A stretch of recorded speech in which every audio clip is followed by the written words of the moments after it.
I need to find someone to love me like I love football. And then it becomes an idol. It just becomes a thing that is causing conflict with your family. I understand that he's talking about gold diggers now. That wasn't the point. The point was he's self-reflecting and saying that him getting this cost him all of this. Ruslan. So this is Shannon Sharpe on why he never got married. You married? No. No? Okay. I'm looking to get about, hey, I'm about to be 55, I'm about to be double nickel. Nickel, yeah. Double nickel. So. What you think about it though? I want to get wait. Let's pretend these cameras ain't here. Yeah. It's me and you, Bob Sharpe. I've been talking like they ain't here anyway. What your views on marriage? It's Ocho Cinco, right? Yeah. Yeah. What do you think? I would have loved to have gotten married earlier in my career, but my career was the most important thing. So I was no good. I was a terrible father. I probably was a terrible brother, a terrible son. I definitely was a terrible boyfriend because football was the most important thing. I was consumed with that. And I was consumed with that because I wanted to get my grandmother and my family out of the conditions that I grew up in. So he said he wished he could have got married earlier in his career. Does he have kids? He does have a kid. Oldest daughter. He has he does have two kids. daughters. Okay, so he has two daughters. And a son. Okay. All right. But he said he was a terrible father. Yikes. That if I had kids, I didn't want them to spend 1 hour, let alone a year like I spent. So I focused on that. That was the only thing that mattered. Right. And I had a lot of women say they could be okay with being with number 2 to football. But when it came right down to it and they see how devout I was in it, they couldn't be. Right. And I said, okay. But now I started to realize as I've gotten older in my life, everything that I've accumulated doesn't mean anything if I don't have anybody to share it with. Sheesh! Sheesh! Jesus said, what good is it to gain the world and lose your soul? Wow. He said accumulated everything and didn't have anyone to share it with. Wow. And it took me spending time alone to realize that, yes, Shannon, you're great at what you do. You're in the Hall of Fame. You accomplished a lot.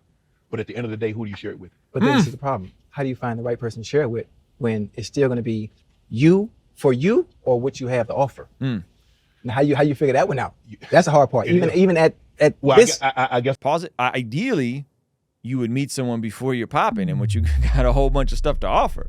Yeah. Is that weird that I had that thought when I was 19? You're like, oh, I don't want to be famous. I thought I was going to be booming like way earlier. That's so funny, I thought I was going to be booming way earlier. So my thought was at a certain point, I'm not going to be able to meet women and not know their motives. That is so funny. So I'm just going to wife someone down earlier in life. Sucks I'm going to be a millionaire, so I need to meet someone now. I was thinking that 20 years ago.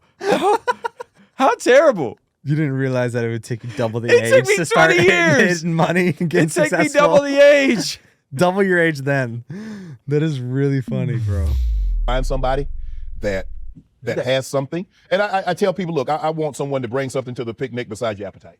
I don't care if it's fork. I don't care if it's napkins. Right. I don't care if it's the mashed potatoes with raisins on top. So bring something to the picnic. Right. And so we can work from that. Right. I don't care if you have kids. I will graciously accept the kids. Right. Your family becomes my family. Yeah. Because like I would do for my family, if you come to me and say, hey, my mom and dad are having trouble. Red pillars are gonna go for blood with this because he's down to have a single mom. They're coming for blood on this one, bro. Right. Okay, your mom and dad ain't got no trouble. Right. Once you with me, your family ain't got no. Your mom and dad ain't got no trouble. Right. Your kids ain't got no. Well, they're our kids. Right. Your kids, they're our kids. That's a big promise right there. He just said, I'm open to single moms, and your whole family will be covered financially once you marry me. Wow. I mean, that's quite the job proposal. Yeah, seriously.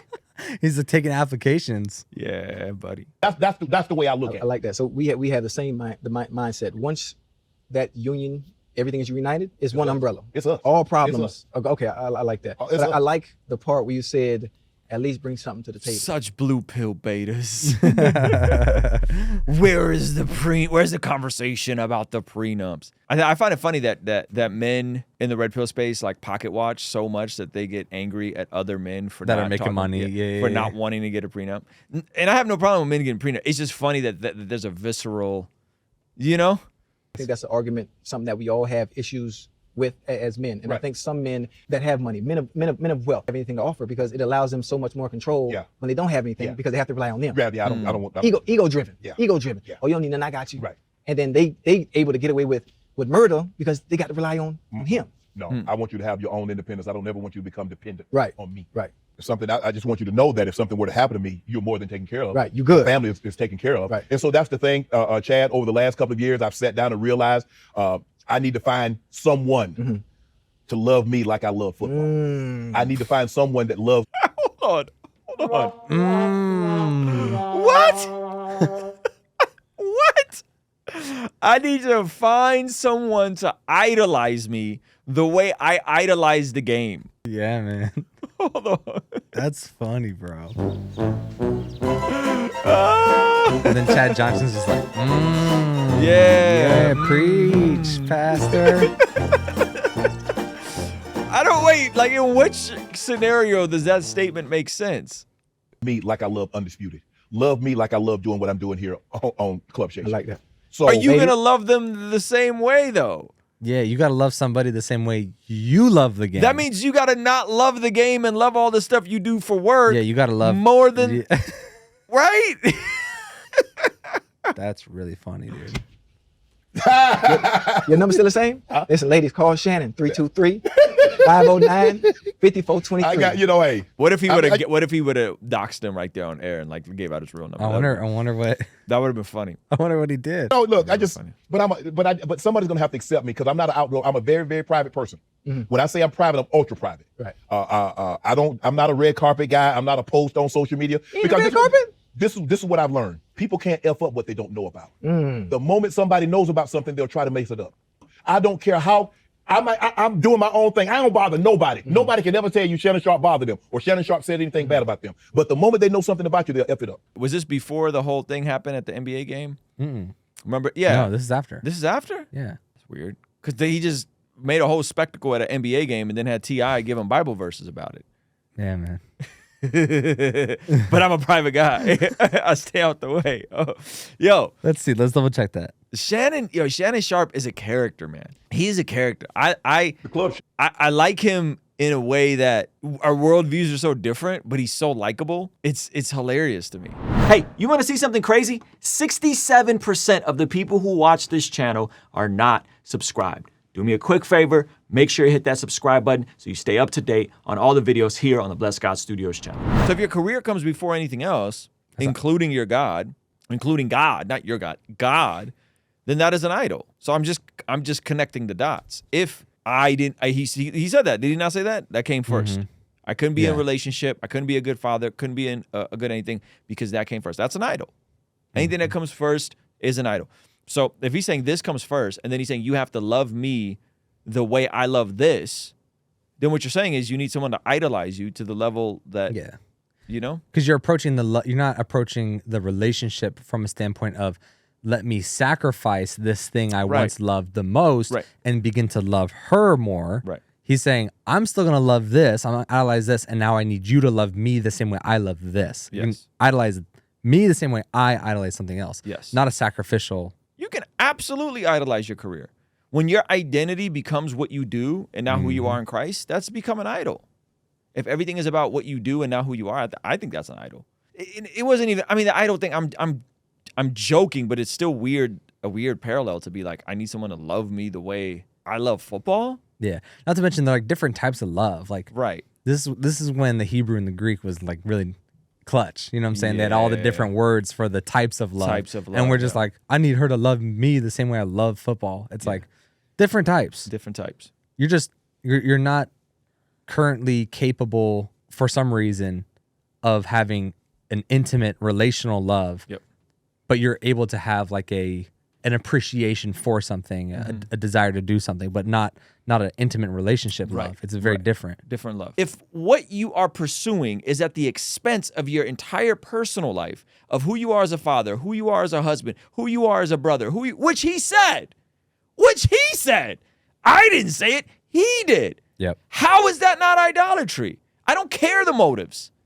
I don't care if you make a lot of money. This is the false dichotomy. Like he's cornering himself to say, I had to do this, so this justifies this. When in reality, there are people that can maintain a stable marriage, or there are people that do their 3, 4, 5 years of football and get out.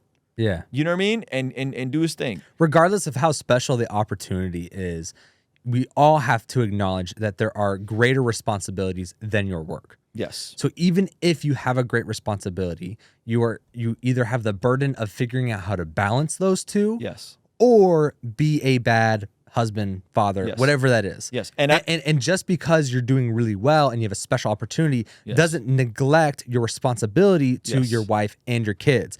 And then it becomes an idol. It just becomes a thing that is causing conflict with your family. Yes. It has nothing to do with actually with like how special the opportunity is. Right. So now you get a pass. Yep.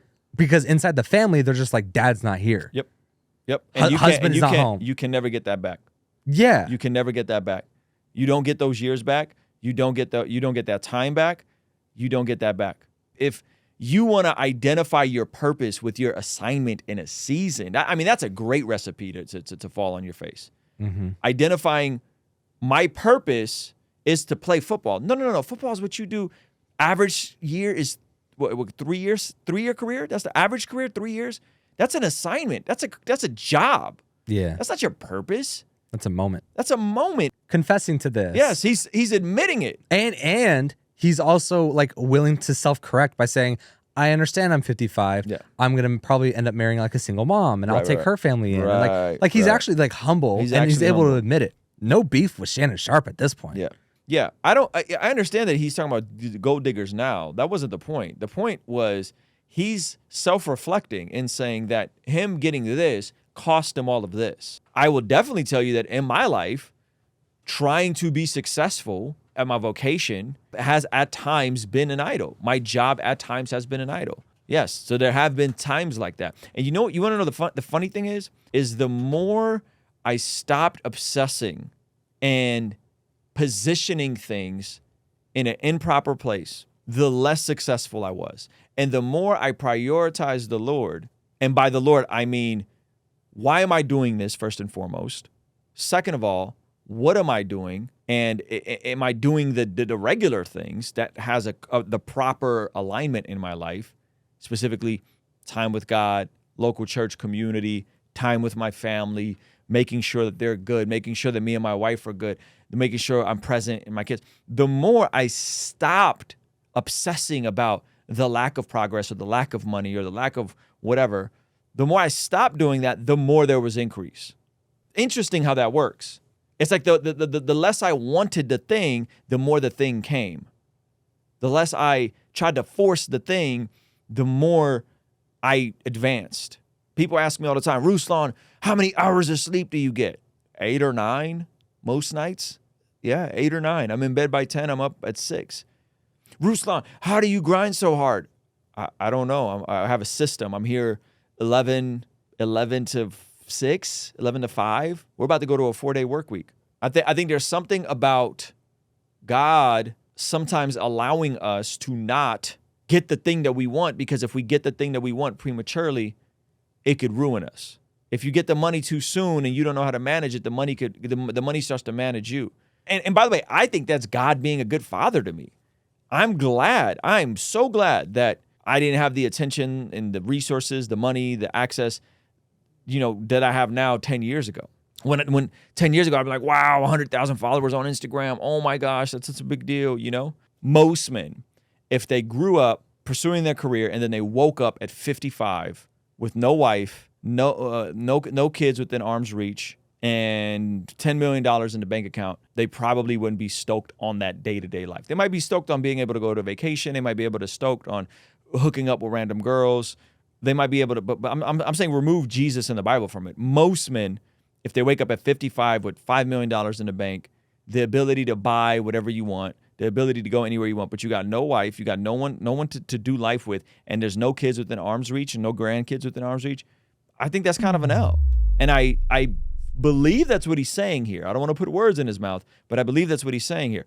I'm doing the assessment and saying, well, I think that's because of idolatry. I think that's because of a misalignment of how we are to build our lives.